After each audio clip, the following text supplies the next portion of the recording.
দোস্ত রে, আর মাত্র কয়টা দিন। কেন রে? আর কয়টা দিন পর কি হবে? আর তোকে আজ এত খুশি খুশি লাগছে কেন বলতো? ধুর শালা, তোর তো দেখি কিছুই মনে নেই। সেপ্টেম্বর 26 ভুলে গেছিস নাকি? ওরে শালা, তুই সেই টেলিগ্রাম নিয়ে পড়ে আছিস? 26 তারিখ আসুক, তারপর না হয় লাফালাফি করিস। আরে না রে দোস্ত, মান্থলি 8 কোটি ইউজার চালায় এটা, হাও হবে কেন? হ্যাঁ, 26 তারিখ আসুক, তারপর না হয় দেখা যাবে নি। ধুর, তোর ফালতু কথাবার্তা বাদ দে তো। আমি তো টাকা পেলে ভাবছি একটা R15 কিনবো, আর বাকি টাকা দিয়ে সুইজারল্যান্ড ট্যুর দেবো। যাবি নাকি দোস্ত? ওরে শালা, কি স্বপ্ন নিয়ে জেগে আছিস রে? জেগে জেগে স্বপ্ন দেখছিস দোস্ত।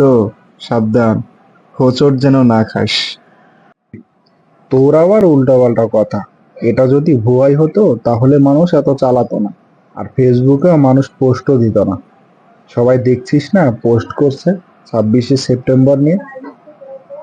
আচ্ছা বাদ দে তো, তোর সাথে কথা বলে আমার আলতো স্বপ্ন ফালতু হয়ে যাচ্ছে।